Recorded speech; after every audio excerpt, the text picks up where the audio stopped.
Hi friends, ನೀವು ಗೊರಕೆ ಹೊಡೆಯುತ್ತೀರಾ?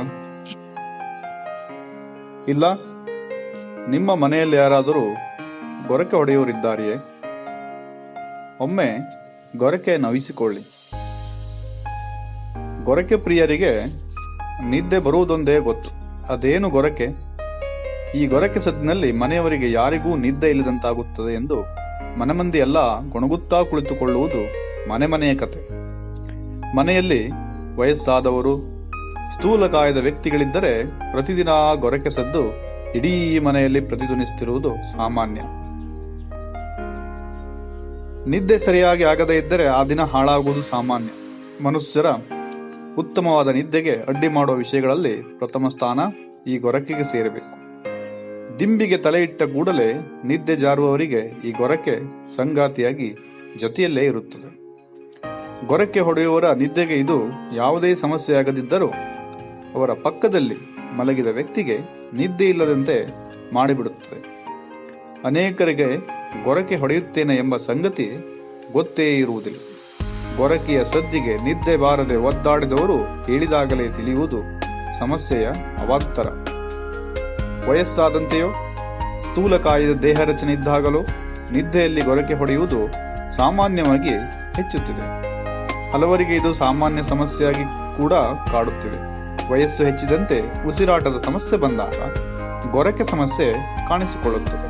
ಆದರೆ ಇದು ದೈನಂದಿನ ಸಮಸ್ಯೆ ಆಗಲು ಸ್ಥೂಲಕಾಯತೆ ಕೂಡ ಒಂದು ಕಾರಣ. ಹಾಗಾದರೆ ಗೊರಕೆಗೆ ಯಾವೆಲ್ಲ ಕಾರಣಗಳಿವೆ? ಕುತ್ತಿಗೆಯಲ್ಲಿ ಸೇರಿಕೊಳ್ಳುವ ಕೊಬ್ಬು ಗಂಟಲಿನ ಎಲುಬನ್ನ ಕಿರಿದಾಗಿಸಿ ಗೊರಕೆಗೆ ಕಾರಣವಾಗುತ್ತದೆ. ವಯಸ್ಸಾದಂತೆ ಗಂಟಲಿನ ಎಲುಬು ಬಿಗಿ ಕಳೆದುಕೊಂಡು ಗಾಳಿಯಾಡುವ ದಾರಿಯನ್ನ ಸಣ್ಣದಾಗಿಸುತ್ತದೆ. ಇದರಿಂದ ಗೊರಕೆ ಸಮಸ್ಯೆ ಹೆಚ್ಚಾಗುತ್ತದೆ. ಹಾಗೆ ಎರಡನೇದು, ಮೂಗಿಗೆ ಸೋಂಕು ತಗಲಿ ಗೊರಕೆ ಉಂಟಾಗುವ ಸಾಧ್ಯತೆಯೂ ಇರುತ್ತದೆ.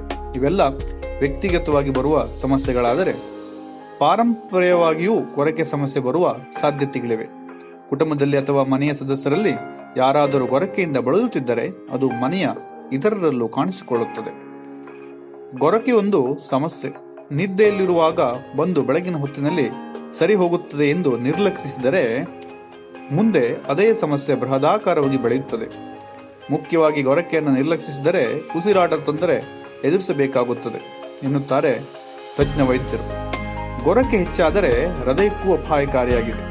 ವಯಸ್ಸಾದವರಲ್ಲಿ ಹೆಚ್ಚಾಗಿ ಕಾಣಿಸಿಕೊಂಡರೂ ಕೆಲವೊಮ್ಮೆ ಸಣ್ಣ ವಯಸ್ಸಿನಲ್ಲಿಯೂ ಕಾಣಿಸಿಕೊಂಡು ವೈವಾಹಿಕ ಜೀವನದಲ್ಲಿಯೂ ಬಿರುಕುಂಟಾಗಿರುವ ಎಷ್ಟೋ ಉದಾಹರಣೆಗಳು ನಮ್ಮ ಕಣ್ಣ ಮುಂದೆ ಇವೆ. ಈ ನಿಟ್ಟಿನಲ್ಲಿ ಪ್ರಥಮ ಹಂತದಲ್ಲೇ ಚಿಕಿತ್ಸೆ ಪಡೆದುಕೊಂಡು ಈ ಸಮಸ್ಯೆಯನ್ನು ನಿವಾರಿಸಿಕೊಳ್ಳಬೇಕಾದದ್ದು ಅಷ್ಟೇ ಅವಶ್ಯ. ಹಾಗಾದರೆ ಈ ಗೊರಕೆಗೆ ಕಾರಣಗಳೇನು? ಕಾರಣಗಳು ಮೇಲೆ ಹೇಳಿದಂತೆ ಇವೆಲ್ಲ ಕಾರಣಗಳಾದರೆ ಪರಿಹಾರವೇ? ಮದ್ಯ ಸೇವನೆ ಬೇಡವೇ ಬೇಡ.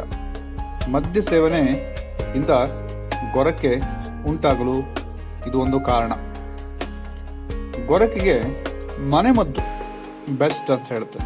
ಹಾಗಾದರೆ ಯಾವೆಲ್ಲ ಮನೆಮದ್ದುಗಳಿವೆ? ಗಂಟಲು ಮೂಗಿನಲ್ಲಿ ಸೋಂಕು ದೂರ ಮಾಡಲು ಪುದೀನಾ ಎಣ್ಣೆಯ ಕೆಲವು ಹನಿಗಳನ್ನು ರಾತ್ರಿ ಮಲಗುವ ಮುಂಚೆ ಬಾಯಿಗೆ ಹಾಕಿ ಮುಕ್ಕಳಿಸಬೇಕು. ಇದರಿಂದ ಗೊರಕೆ ಉಂಟಾಗುವುದಿಲ್ಲ. ಎರಡನೇದು, 1 ಲೋಟ ಬಿಸಿ ಹಾಲಿನಲ್ಲಿ ಸ್ವಲ್ಪ ಅರಿಶಿನ ಹುಡಿ ಹಾಕಿ ಕುಡಿದು ಮಲಗಿದರೆ ನಿಧಾನಕ್ಕೆ ಗೊರಕೆ ಸಮಸ್ಯೆ ನಿವಾರಣೆಯಾಗುತ್ತದೆ. ಮೂರನೇದು, ರಾತ್ರಿ ಊಟದೊಡನೆ ಹಸಿ ಬೆಳ್ಳುಳ್ಳಿ ತುಂಡುಗಳನ್ನು ಕಲಸಿ ಉಣ್ಣುವುದರಿಂದ ಗೊರಕೆ ಶಮನಕ್ಕೆ ಸಹಕಾರಿಯಾಗುತ್ತದೆ.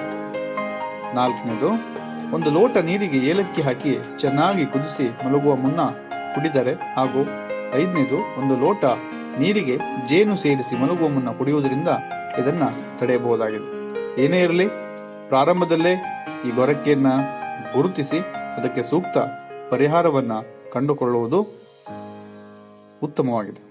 ಧನ್ಯವಾದಗಳು.